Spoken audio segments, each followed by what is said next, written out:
Okay, we are recording. Uh-huh. Alrighty. So, let's just make sure my volume's up on here so that the microphone can catch it. That should be better. Alrighty, so, hello everybody. Welcome back to the Raptor's Nest. Or welcome to, if this is your first time. I don't know. I am Prasicor, America's second favorite Hell Creek Maniraptoran. And I am joined here today by my good friend, the one, the only, Brendan Anderson. Hello. Hello. Yep, so unfortunately, Brendan doesn't have much of an internet presence at the moment. So Brendan, why don't you tell the nice people at home a little bit about yourself? So I like to say that I am a graduate of the University of Vermont. That part at least is true. With an unofficial concentration in Tolkien and medieval studies that I worked on as part of my English major that qualified me in everything and nothing. Yeah. Actually, before you continue on, since you brought up Tolkien, it's probably a good point to mention that for anybody who doesn't know, today, on this day of recording, January 3rd, is birthday of J.R.R. Tolkien. Indeed. One day after yours, good sir, Prasicor. It is. I'm in good company. It's good. All right, so unofficial focus in Tolkien studies, the University of Vermont. And what else? Well, in my studies there, it has, for some years, been an interest of mine in fantasy, and especially in works concerning dragons. And that is largely what led me into medieval studies, and also to study Old English to some extent, not nearly so much as I would like just yet, but to read Beowulf in some of the original text, memorize certain passages of it, and just generally look at old dragons, modern dragons, the way that the medieval mind has come to shape our current one. And in fact, I believe there are many similarities between our modern framework for understanding the world and the medieval mindset, which makes a conversation on dragons especially interesting. Mm-hmm. Yep, so that's actually a fantastic segue right into the subject of today's podcast, which is dragons. Yes, a fantastic segue indeed. Yes, a very literally fantastic segue. So we've, unlike previous podcasts, this one actually has an actual structure to it. So this is going to be divided into 3 parts. And like with the last one that I did with David King and horror, I'm going to start with definitions, because definitions we sometimes take for granted. And I think going back to what certain words mean and what certain things are can help us to kind of get into the mindset of discussion. So what is a dragon? Brendan, why don't you tell us what you think a dragon is? Yeah, to kind of expand upon what you were saying about definitions, definitely they're helpful in determining what we are currently talking about and what we're not. I think it's also helpful to say that what we're going to define a dragon as may or may not be as comprehensive as we would like it to be. But for the sakes of this conversation, clearly to talk about every kind of dragon there is would be impossible. Yes.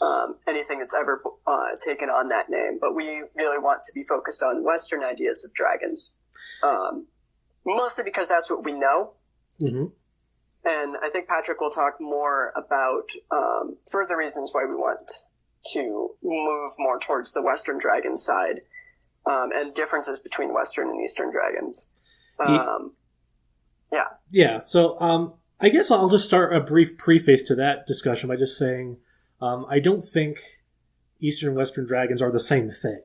Whichever one you want to apply the label of dragon to is, of course, your own personal preference, but I think when we're talking about these two different creatures, I think we're talking about two very distinct things. I think they look different physically in the art, which is saying something considering how variable the art can be between both of them. They play different roles in the stories that they are associated with. They most likely originate separately from each other. They're probably not coming from a single source. They probably developed independently of each other.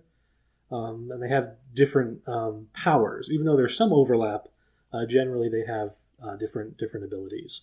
So that's just kind of the basic difference between those. I mean, I like to say that for any paleo nuts listening out there, which may be one or two, who knows, out of the four,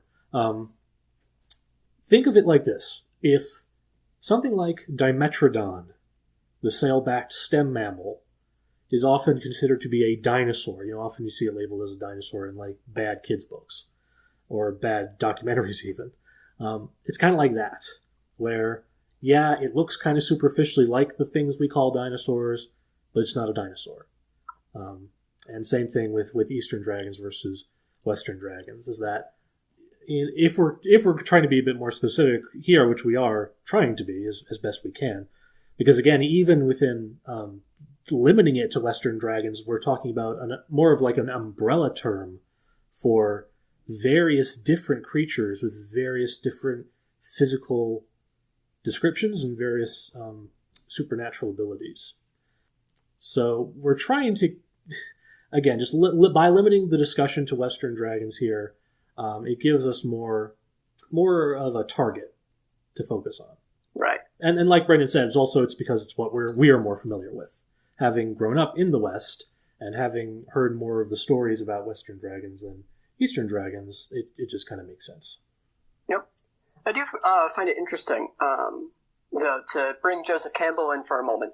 Joseph Campbell talked about how dragons represent a cross-section between air and earth. Frequently in mythology, these are represented by the eagle and the snake joined together, or in some combination. In dragons, we frequently find them, of course, just literally put together. Mm-hmm. And we definitely see that in both Western and Eastern cultures, but the ways that symbol is construed is very different in those two places, which is, I find, absolutely fascinating, how they both have a similar idea in how they combine the idea of air and earth. But in the West, it's more frequently combined with fire, and in the East, it's more frequently combined with water. Mm-hmm. And from there, they split off in completely different directions. Yep. And we've even limited it just to Eastern versus Western, but it's more complicated than that, of course, because even then you get Mesoamerican culture, where you have the feathered serpent and things like that, which again is more kind of similar to Western in that it's associated more with the sun and fire. But again, it's really complex, so we're trying to avoid getting stuck in the complexity. Yep. We're dabbling our toes at the moment because it's fun and because it lets us talk about why we're going to talk in more specific terms in a moment. Right. So we might as well go there. So when we're talking about dragons of the Western tradition, what exactly are we talking about? Because like I mentioned briefly before, when you look at the medieval art, or not even just the medieval art, but really all of the art, even going back to ancient Greek times, of the things that are labeled dragons, there is absolutely 100% no consistency between the physical description. Dragons can have anywhere from 0 to 8 limbs, 1 to 90 heads. They can have bat wings, they can have bird wings, they can have these sort of weird fan wings, which almost reminiscent of something like King Ghidra. They have bird feet, they have paws. Sometimes they have more of a snake-like head, sometimes they have more of a dog or lion-like head. So when we have such a wide variety of descriptions, how can we possibly connect them all and say, these are the dragons, all of these things are dragons, here's what they have in common? Because that's unfortunately the tricky part, is that a dragon is an animal. I think we can be pretty certain about that. And usually when we define animals, traditionally it has been under the guise of shared physical traits, even though there's been kind of a shift toward shared ancestry, but still, even shared ancestry is determined by using shared traits. And when the dragons we're talking about don't seem to share any physical traits, that can make things kind of confusing. So it's almost a challenge here to come up with a definition that unites all of these disparate creatures under the same term of dragon. Indeed. And it gets even, as you were saying with zero limbs, it gets even more complicated, I think, when we look at some of the literature. As we were planning this conversation the other day, I brought up, I don't think there's a mention of wings on the dragon in Beowulf. And I've since attempted to do more research into that and looked at a few different translations, and especially Tolkien's. And Tolkien does, in fact, use the word winged a few times. But I then attempted to dive into the Old English using the Bosworth Tower, which is considered the most up-to-date renderings of Old English, with the most current scholarly work as to what each of the terms means.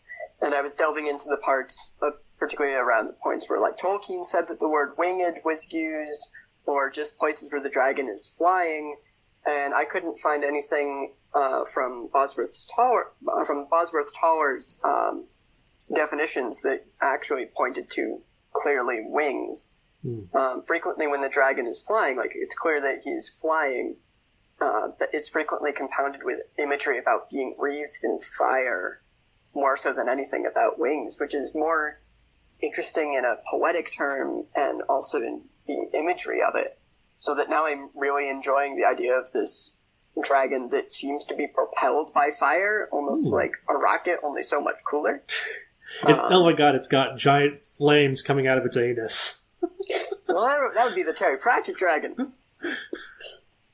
Oh god. Errol, that was that dragon's name in Guards. Oh god. More similarities between an evil and modern mind. Yes.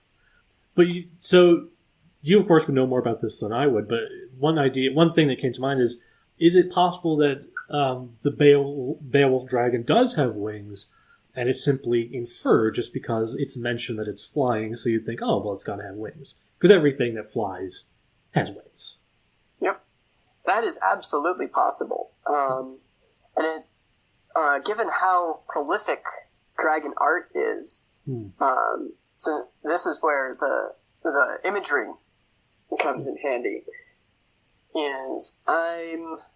Of course, it's so hard to chart when Beowulf was actually created, and when the manuscript comes from, and of course when the story comes from, even before then.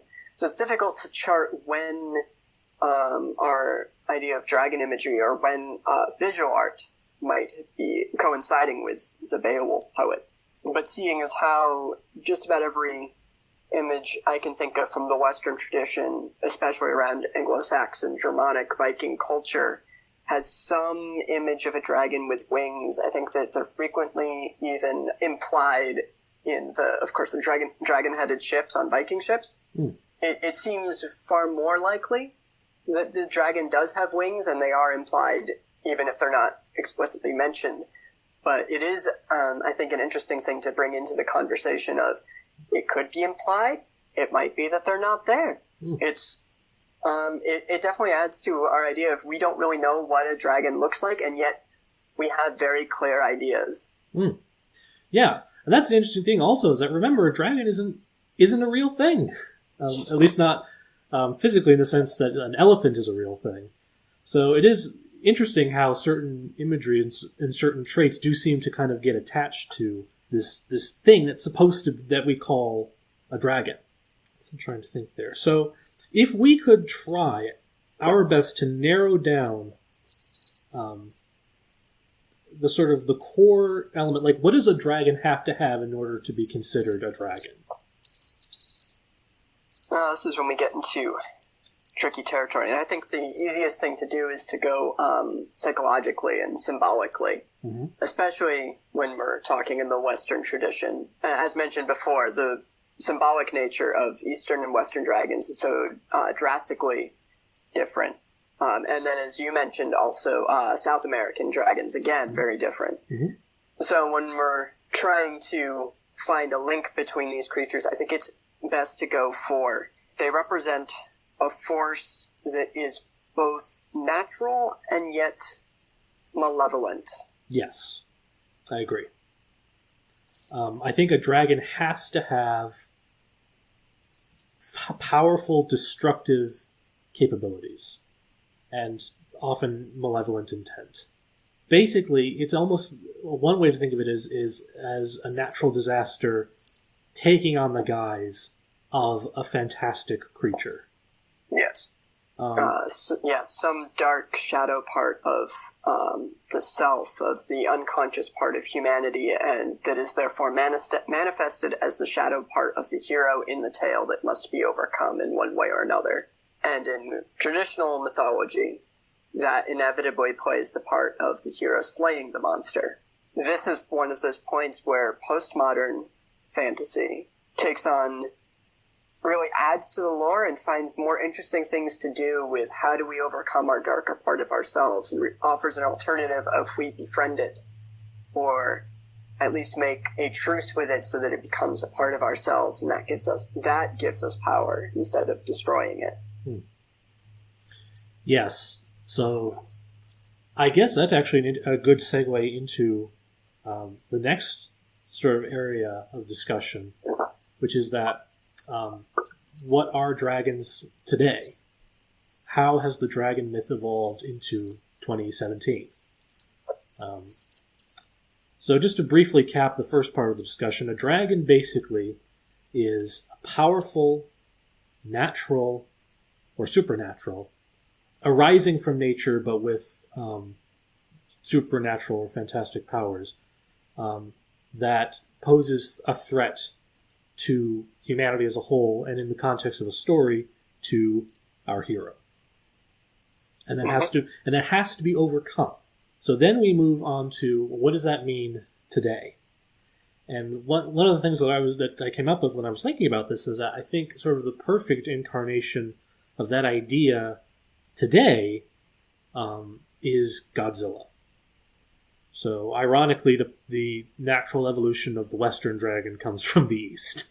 But yeah, so we have Godzilla does definitely meet that criteria where he is a natural force. He is affected by man-made things like nuclear radiation. But ultimately, the idea was that he was an actual creature that existed on its own and was then mutated via radiation. That's his original origin story. Of course, different iterations of the Godzilla mythos can sometimes vary. But at its heart, ultimately, Godzilla is a late-surviving, dinosaur-ish type creature that is affected in some way by radiation.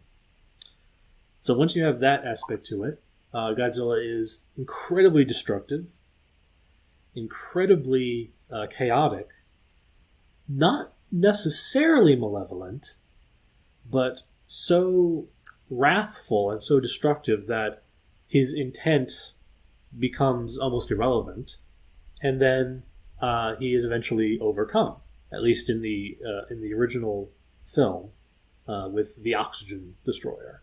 And there's another interesting parallel which I noted between Godzilla and dragons, which is that at the time, when dragon myths start popping up, the most powerful weapon that human beings had at their disposal was fire. Although, people were probably building weapons at this point, fire was still probably the most destructive one, and certainly the one that's impossible to control. You can control your sword.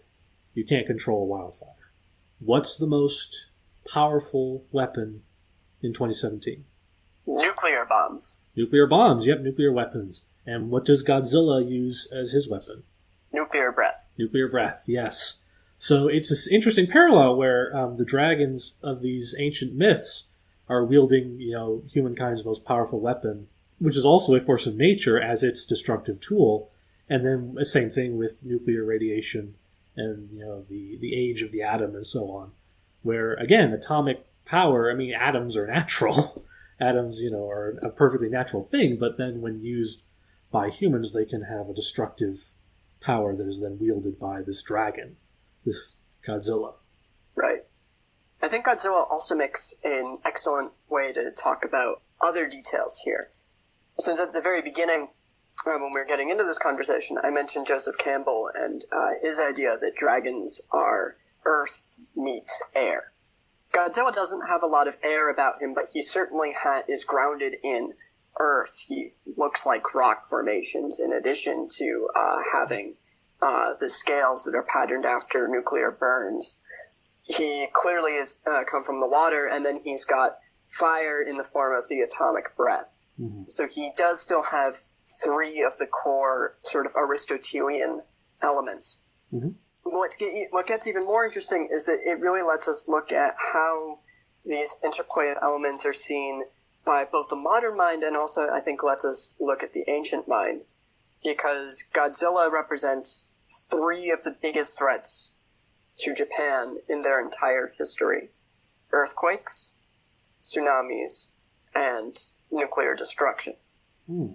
And when you look at those three together, I think it also lets you understand a little bit more about where our more classical idea of dragons comes from in the West, of creatures that are air, earth, and fire, where people who live by the will of the earth, will it give bounty? Will there be enough food this year?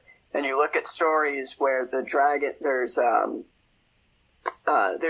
for instance, an old story set during the reign of King Vortigern, just before the reign of King Arthur, where there are two dragons fighting underground, and the resulting earthquake means that no women can give birth, there's no food able to grow, and it isn't until Merlin shows up and shows King Vortigern where to dig that he's able to find the two dragons. And that then also represents the political turmoil that's coming about. But of course, when you have a farming community, you're also at the will of the air. Is it going to rain? Will it rain too much? Will it not rain enough? And so these are the very real, natural threats that come together, are then joined by this idea of fire that can both be controlled, and when it gets out of control, destroys you, and becomes this monster that has to be overcome in order for there to be new life, or for there to be renewal, or for there to be a future. And when you don't manage that, there's destruction, as in the case of... In fact, in the two most classic stories sort of in the Western tradition that define our idea of dragons, the two that Tolkien drew most closely upon, and the two that feature dragons most prominently, are in Beowulf and in the Volsunga saga, which appears in various forms. This is one of the stories that Wagner drew on for the Ring opera cycle, and between Wagner and Volsunga saga was adapted into the German Nibelungenlied.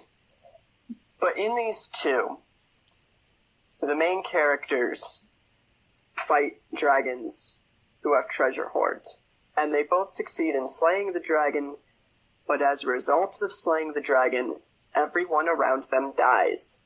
And yet, the Nibelungenlied, Volsunga saga, and Wagner's Ring cycles in particular are what 20th century psychoanalysts like Freud, and especially Jung, and then later, following in their footsteps, Joseph Campbell, were looking at when they came up with this idea of it is the great story in the Western tradition that the hero overcome the dragon in order to achieve self-actualization, which seems odd when you look at the story and realize that when Siegfried kills the dragon and takes its power and takes its treasure, he is eventually dooming himself and everyone he knows to die. Because the greed of the dragon spreads, and that corruption keeps on going. Well, that's interesting. So basically, that interpretation would then seem to suggest that self-actualization leads to self-destruction. It would, according to the logic of these psychoanalysts, which I think makes it even more interesting when we look at what postmodern fantasy has been doing. For instance, Tolkien really embraces this idea of destroying the dragon means destruction. And we see it in Thorin. Sure, Thorin isn't the one who kills the dragon, but he is the one who directly benefits from its death and the one who is overcome by its greed. And when Tolkien started writing The Lord of the Rings, he originally had the idea that the ring, like the ring in the Nibelungenlied and Wagner's Ring cycle, comes from the dragon's hoard and is the one spreads dragon sickness the term that the Hobbit movies took and sort of mutilated. Among other things. Yeah. But that this corruption, this greed from the dragon is what destroys you. And this is also where it's interesting to look back and to get a sense of the ancient mind again. For the ancient mind, dragons sitting on their hoards. In Old English and Beowulf, the dragon is the hoard weird, which is the keeper of the hoard. A good king is a hoard weird halatha, a keeper of the hoard for the people. The dragon keeps the gold with no intent except to keep it. And so when Beowulf fights it as a king, as a good king, as a hoard weird halatha, he is attempting to overcome the greed and the corruption that keeps the wealth away from the people. That is really what's at the heart of it. And his failure to do that, or the cost of himself and the destruction of that greed, allows the Swedes to invade at the end and kill all of Beowulf's people.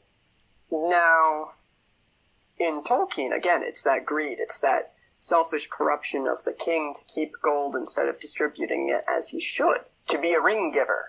Like Thorin gives the coat of mail, the coat of, the mithril coat of little rings all bound together to Bilbo. Although, of course, in Anglo-Saxon culture, you'd be giving arm rings or rings for the fingers, and that's where the giver of rings comes from. But the failure of Thorin to continue giving that is what leads to his downfall. And so in postmodern dragon lore, we see more people befriending dragons and working with them, in contradiction to the psychoanalyst readings, in summary. So, yes, I do think it is an interesting evolution of the story, where it's oftentimes not a straightforward slaying of the dragon. You know, you might try to befriend the dragon, you might try to, like you said, have a truce with the dragon. Maybe you do slay the dragon, but in so doing you understand that it's not as black and white as before. So I think it is interesting that that story has evolved to that place where it's become a bit more ambiguous, or a bit more, shades of gray in terms of our perceptions of good and evil, even. So if history happens and people are along for the ride, as they always are, and you eventually start looking at history and literature, and you start realizing that, maybe the heroes aren't always so great, maybe the villains aren't always so terrible. The story evolves to keep up with that perception. Yeah. Oh, but for me, in 2017, one of the best dragon things that I've seen is the music video by Lindsey Sterling and Andrew McMahon for the song they wrote for the Pete's Dragon movie. Ooh. I haven't seen the Pete's Dragon movie yet, but their music video is brilliant. The song is called Something Wild, and it very much embraces this idea we're talking about of there's something wild, something uncontrollable, something malevolent, but something that you can conquer by embracing as a part of yourself. When you face the fears that keep you frozen, chase the sun into the ocean, that's when something wild calls you home. I'm not getting those lyrics entirely right, but the music and the lyrics really do channel that idea of something within that's wild, untamable, but you, by embracing it, making a part of you, that's what makes you home with yourself. And the story of the video is also really beautiful. I have to look that up at some point. So, one thing that I do think is interesting is that, so like we talked about earlier, we have the powers of the destructive force of the elements, of air, of earth, of fire.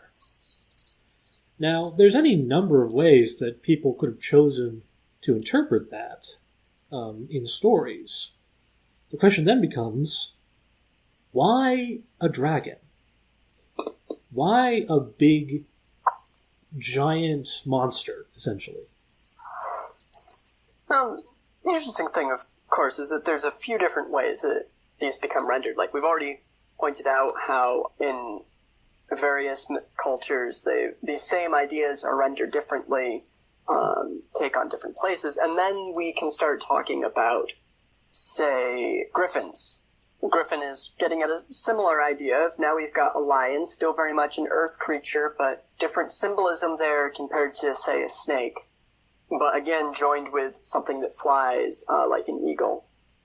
But yeah, I guess to get at your deeper question, right, is why are dragons particularly resonant with us? Why is it that it's not just the elements coming together in this way, but especially... But we certainly see dragons represented more in our popular culture and throughout iconography, throughout history, than I think we do griffins. Definitely, absolutely. For instance. Yeah. Yeah, so why do the elements come together to form dragons in this way? Why are dragons so resonant? I mean, the simple answer is I don't know. Yeah. Yep, I mean, I certainly don't know. Yeah. There's a few things I can point to when I see a good dragon, and that I can point to when I see a bad dragon. Dead Palette, I know you're listening to this. Bad dragon, different meaning here, okay? For instance, I'm not a fan of Smaug in the Hobbit movies, for a number of reasons.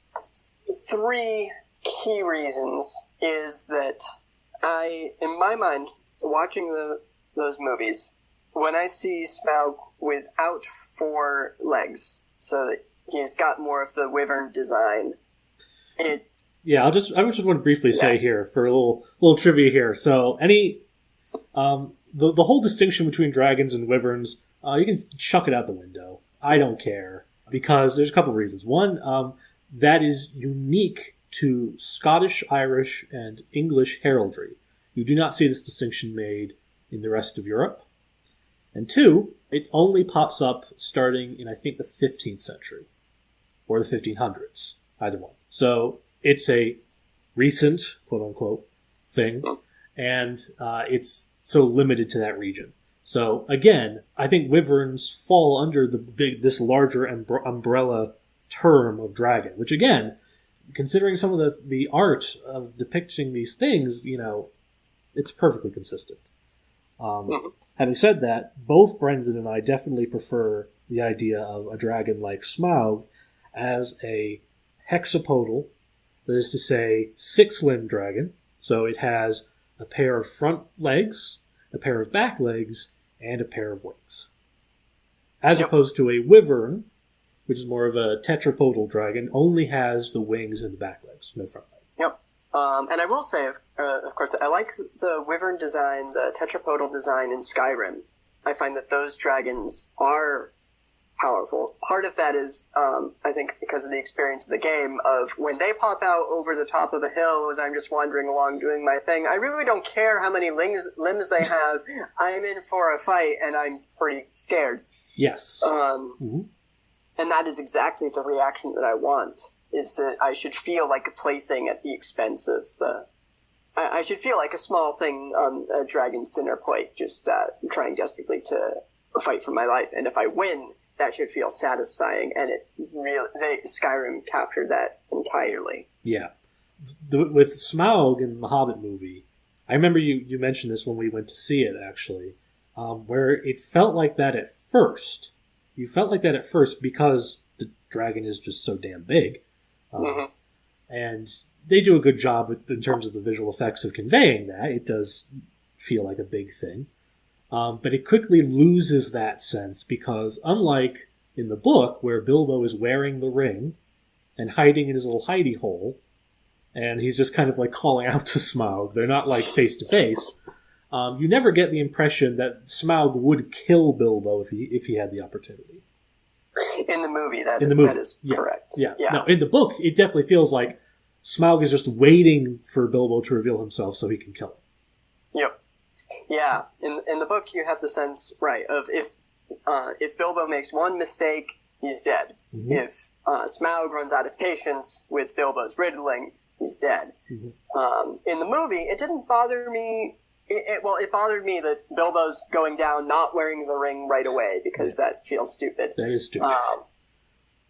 But I did like the idea of the ring betraying him, making him visible, because watching that entire scene with the ring filter on would have been annoying. Yep. It also makes it more personal and therefore better for a movie to have our main character staring down a dragon in the eye. And when you've got two great actors in such a relationship as Benedict Cumberbatch and Martin Freeman in a scene, this should be the stuff of movie legends, and it's not. Yes. They weren't even in the same room for the filming, which feels criminal. Yeah. And I really wanted a game of cat and mouse. Of Smaug just has to move his paw in such a way that will bat at Bilbo. But really all that happens is that Smaug moves, and because he's so big, the room moves with him, and the gold goes tumbling, and Bilbo just moves as a result of the gold moving, but it's not a conscious effort on Smaug's part. He's always looming over Bilbo, and you sort of get the sense that Bilbo's life hangs on Smaug's sense of humor, but it's not nearly as strong or evident as I wanted it to be. Also, talking more about why I dislike the tetrapodal design on this Smaug. One, it's contrary to what Tolkien drew. But more to the point, it links Smaug with the fell beasts from the Lord of the Rings movies, which in itself is not a bad thing. I think that the fell beasts in the Lord of the Rings are definitely terrifying. They definitely have that presence I'm looking for in a dragon. Mm-hmm. But they're not intelligent beasts. Right. And in a dragon, you really want something more.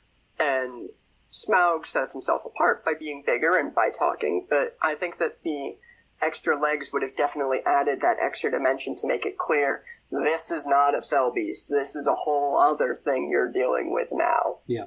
Just for those who might not be aware, fell beast is a fan-derived term for the flying creatures that the ring wraiths, the Nazgul, fly in the Lord of the Rings. Which, interesting here, the fell beasts are interesting for a lot of reasons, but one reason is because, unlike dragons or trolls or something like that, they don't seem to have a mythological antecedent. They are more of a quote-unquote original creature to Tolkien. Especially when you consider the fact that the physical description of them in the books is very different from how they're usually portrayed in the movies and also in art, and the art that inspired the movies. So probably the biggest difference is that fell beasts, as opposed to looking like a typical wyvern, look more like plucked giant vultures. They're described as having beaks instead of teeth, and they are remnants. They're written as stinking of carrion, so like calling to mind a scavenger bird, something like that. In an interesting letter that a fan once wrote to Tolkien, this particular fan asked if the fell beast was meant to be a pterosaur, a pterodactyl. To which Tolkien, of course, in his, as he always does, basically said, well, I didn't intend it to be, but I can see where you're coming from, and hell, maybe it is. And in his words, I'm paraphrasing here, I didn't intend it to be what we would call in this day a pterodactyl, though it is certainly very pterodactylic and adds much and owes much to the mythology of the prehistoric, and it is perhaps a last survivor of older geologic ages. So you're here, folks. Fell beasts are there are actually late surviving pterosaurs in Lord of the Rings. Except there aren't, because pterosaurs don't actually look anything like that. But yeah, so definitely that's one of the things that I find frustrating is that I remember we talked about this years ago, they made the fell beasts look more dragon-like, and they made the dragon look more fell beast-like. And it really hurts the dragon. It does. Especially because as Patrick mentioned earlier, we prefer the hexapodal version. And I think the main reason for that really is that it just doesn't look like anything else that exists. Yep. it plays entirely different games with your psyche. Yeah. And we've heard the arguments for the tetrapod dragon. There's actually George R. Martin who said the reason that his dragons in his series, Song of Ice and Fire, aka Game of Thrones, the reason that he went with the tetrapod dragons there is that because there are no six-limbed vertebrates in nature. That we have bats, we have birds, and we have pterosaurs, and in each of the instances, they're tetrapods, just like all of us. And this is basically boils down to the argument that it's more realistic, which I find ridiculous. Yep. By the time we're getting to a creature that's about 5 times the size of a blue whale, that can fly and breathe fire and talk with the voice of Benedict Cumberbatch, we have moved far past the realm of reality. Oh, but you're forgetting that Game of Thrones is the most realistic fantasy there is, in which women give birth to smoke monsters that assassinate other kings. By the way, don't die. Fun fact here. The baby smoke monster from Game of Thrones is actually the nephew of the smoke monster from Lost. It's a little known fact, but it's true. Look it up. There we go. Finally, something is derivative of Lost instead of the other way around. Ooh, take that, Lost. Actually, Tomb Raider, both of the current Tomb Raider games are highly derivative from Lost at various points. Does Lara Croft run into any polar bears at any point? Okay, no polar bears. The fact that you didn't immediately say no worries me. I'm trying to think back to the first one, which is actually on an island where they're shipwrecked and they can't get off. And at the very beginning of the game, she goes down a hatch in a scene where the camera angle is forced to look almost exactly like that bit from season 2 of Lost, where they're going down the hatch. Yeah. And then there's quotes from Lost throughout that are escaping my mind at the moment. They're not important. But the second one is set in Siberia, so there are bears, but they fortunately are not polar bears. Okay. Well, at least they wouldn't be out of place in Siberia. Anyway. Exactly. Yep. So yeah, dragons. Where were we? I think it was Dragon On. Oh, God. He's even worse than Dead Palette when it comes to puns. Yeah, and yet that's my first one in like an hour. I know. It's you've restrained yourself so far. It's good. So yeah, but I think basically we're talking about tetrapod versus hexapod. Yeah, okay, Game of Thrones. And the Game of Thrones dragons aren't terrible. Yeah. No. They I'm are not a big Game of Thrones fan, as everybody by now can tell. But neither of us is. Yeah. The few scenes I've seen with the dragons, I have enjoyed them and thought that they were well done. Yeah.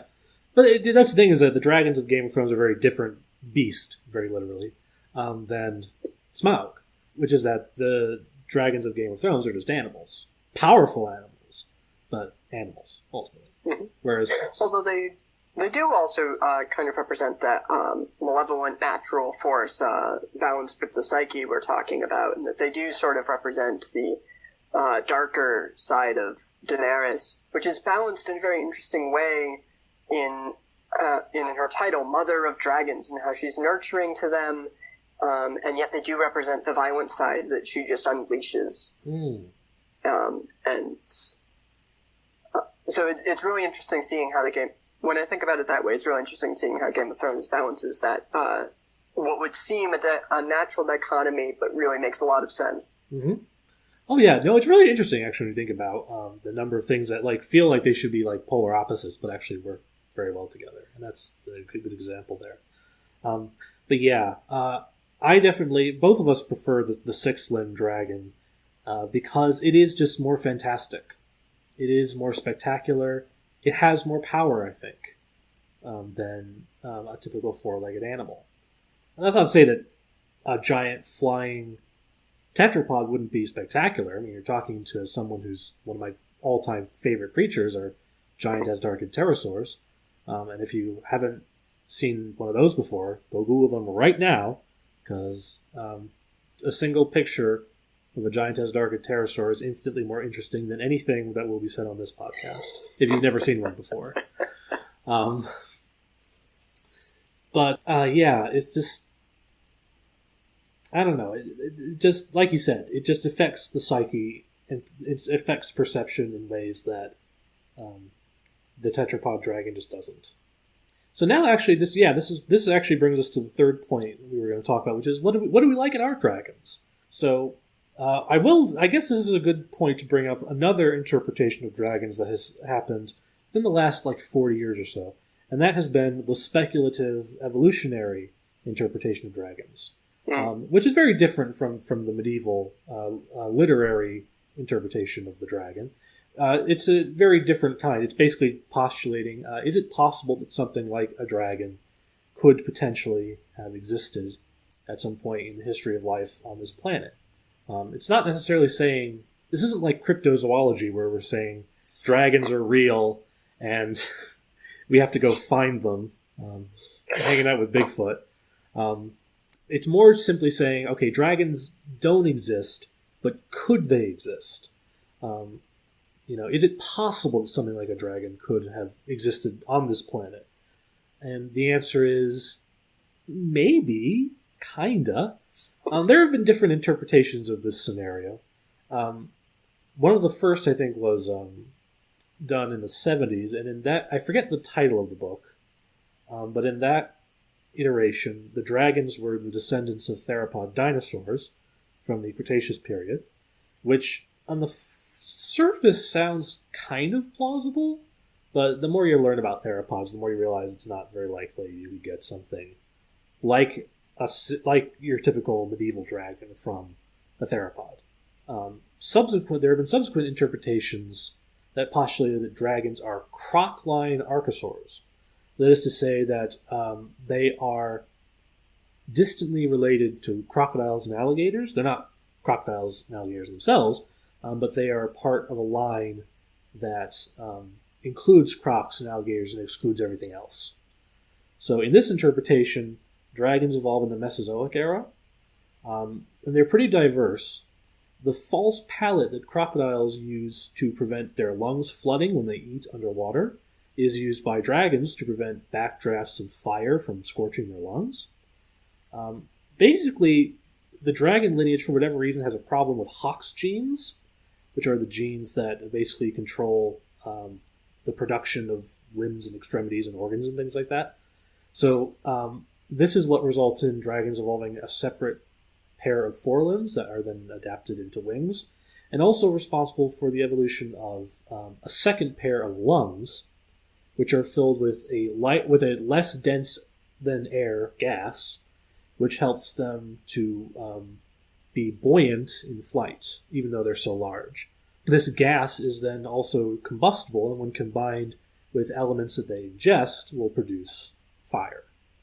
So it basically solves the problem of the mechanisms, basically telling us how something like a dragon would biomechanically exist, but it's very unlikely, this particular scenario. And again, so it answers the question, is it possible? Yes. Is it likely? No. But then to touch on something else, I have an ongoing project that I have teased on my Twitter account, if anyone is interested, and to which I talked Brendan's ear off the last time we were together. So this is another speculative zoological scenario that's looking at fantastic creatures. And for dragons this time around, I had decided to make them lizard-line reptiles.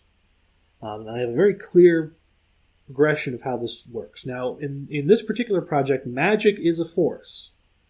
Magic is a thing, it's real, and this has an influence on their evolution.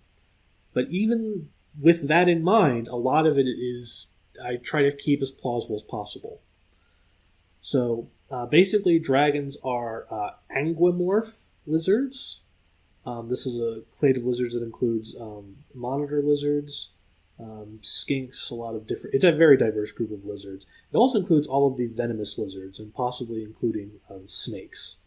Because anybody who doesn't know, snakes are lizards. They're just a very highly derived type of lizard. But basically, dragons are derived from the snake monitor lizard line of lizards. This means that they are ancestrally venomous. Dragons are ancestrally venomous. The first proto-dragons were small tree-dwelling lizards that evolved fire-breathing as a defense mechanism. Because although they were venomous, it wasn't a particularly strong venom. So it's a similar thing to what we saw in the previous iteration. Chemicals are produced in the body, stored in separate chambers, and then released at the same time via glands in the mouth. And then when they combust, the dragon breathes, and that is fire breath. So very similar to like a bombardier beetle or something like that. Which has been done before a lot. That's not new. So dragons are living in trees, very small. They're very small lizards. And they use fire breathing as a defense mechanism. Because that's the thing you got to keep in mind, is that something like fire breathing is going to evolve in the context of a defense mechanism. And defense mechanisms are used by small creatures, not by giant predators who already have the means to defend themselves. So dragons are living in trees, eating small animals. Eventually, there is, like we said earlier, mutation in the Hox genes that in ordinary circumstances would not be passed down. But because magic is a force here with these creatures, the magic basically allows this mutation to be carried forth into the next generation. And so we have a line of these six-limbed dragons. Now, originally, the second pair of forearms is used to basically help them climb. This is also where dragons evolve the erect limb postures with their limbs under their bodies. And they're almost kind of like lizard monkeys for the first part of their evolution in the Mesozoic. That's kind of what dragons are doing in the Mesozoic. They're not big, powerful animals. Dinosaurs are occupying that space. But then we have the KPG mass extinction event. Completely reshuffles the board, the biological board. And it's actually in Australia that the first true dragons evolve. Because all over the world, different groups of animals are sort of evolving to become the dominant predators. We have crocodiles in Europe. We have in South America, we kind of a hodgepodge of giant snakes and crocodilians, as well as giant flightless birds. Of course, in other places in the world, mammals are starting to take over. And then in Australia, we have the dragons. So dragons have started to evolve using one of their limb pairs in order to glide, and then that leads to flight. So now we have these flying, fire-breathing predators that in the open world where there's not as much competition, they can sort of experiment and evolve into a variety of different shapes and sizes. Once dragons have gotten big, then they start to leave the Australian continent and move north into Asia, and then west to Europe and Africa, and then also east into the Americas. And that's when all the modern dragon species have evolved. So that's basically the story of... That's another interpretation, the speculative zoological interpretation of the dragon. And I don't have nearly the background in evolution that Patrick does, of course. But one interesting idea of an evolved dragon, my favorite comes from Terry Pratchett, who has the swamp dragons, which he mostly plays for comedy. And in Discworld, magic is very much a part of any evolution that takes place. And so swamp dragons are his idea of these creatures that have evolved all these different stomachs and in an attempt to try to breathe fire and fly. But the result is that they are filled with all these explosive gases that, if they don't mix in exactly the right way, cause the dragon to explode. Which is most frequently what happens to these creatures. And they would surely die out if not for the kindly people who take them in and try to keep them alive in all forlorn attempts. Yes. Well, of course, Terry Pratchett, God rest his soul, the great subverter of fantasy, of course, is looking at the idea of, well, if a creature is breathing fire, it must be very combustible. So there's a big danger in having these reactionary chemicals inside the body So obviously, there's a lot to play around with that. Of course, you could take the other route, which is saying that, well, there are animals today that do that, and they don't explode. But yeah, that's what Terry Pratchett does, or did, rather.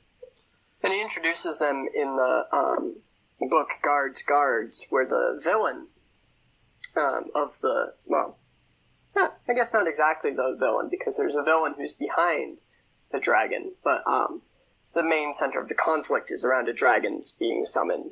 And everybody keeps on looking at this huge dragon and going, that looks wrong, as it's flying over them. And it's part of that wrongness that adds to the power, majesty, eeriness of it. Because they're all looking at it going, something that big should not be able to stay up in the air. Yes.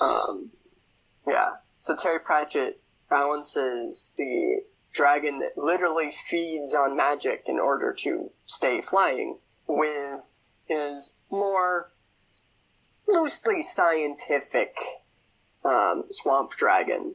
So that you have something that feels more real to balance against the thing that doesn't. Right. And of course, it being Terry Pratchett, he can play both of them for laughs and both of them for a serious effect as it strikes his whim, because he's brilliant. Yeah. So any listeners here who listened to the first podcast with Dead Palette when we were talking about monsters, that's one important thing with any monster design, is that it does have to evoke a sense of wrongness. But wrongness within a known context. So the example we used there was the Gomphotheer. So I showed Dead Palette 2 images of 2 different animals. One was a brontosaurus, and the other was an extinct relative of elephants called the Gomphotheer. Gomphotheers are the shovel tuskers. They have the lower jaws that are shaped like a shovel. Very, very strange looking creatures. They asked him, okay, just from a gut reaction, which one of these looks stranger to you? And he said, well, the Gomphotheer does. I'm like, well, here's the thing. If we're talking about gross, extreme anatomy, the Brontosaurus wins. It's 90 feet long, has a gigantically, ridiculously long neck, gigantically, ridiculously long tail, and all of the necessary adaptations that go into something like that. The reason the Gomphotheer looks, or at least looks like it's stranger, is because you're viewing it within the context of elephant. It looks enough like an elephant for you to sort of categorize it as one. And then when you see that shovel tusk, that shovel mouth, that just looks wrong. And so you're able to say, okay, that doesn't look right. And so it's like, when you look at a dragon, something that's, that huge, that's flying around and breathing fire, we look at animals that don't work like that.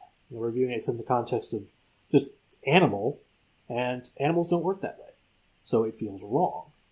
Or it has 6 limbs. Or has 6 limbs. Or at least not any vertebrates that have 6 limbs. So again, it feels off. It feels wrong. And that's the point of a creature that's supposed to be evoking horror or fear or awe, is that it's supposed to feel very different from you. In some ways, at least. Indeed. Alrighty. So, we've been meandering on here for about an hour or so. Do you have anything else you want to get off your chest about dragons before we wrap up here? I think I've hit my main talking points. I'm glancing around my room here to see if there's any other dragon-related thing that catches my eye. Well, there's plenty of dragons. I'm seeing plenty of things relating to dragons, but nope, I think I've pretty well covered the things I want to cover. Alrighty. Same with me. So I guess this has been the Raptor's Nest with the 2 of us. So thank you all for listening, and thank you, Brendan, for joining me this evening. Thank you. And we'll just everybody have a wonderful rest of your whatever time of day this is that you're listening. Namarie. That's farewell in Elvish. In case you didn't know, which you didn't, because you have a life. Yes. All right. Yeah. Good night, everybody.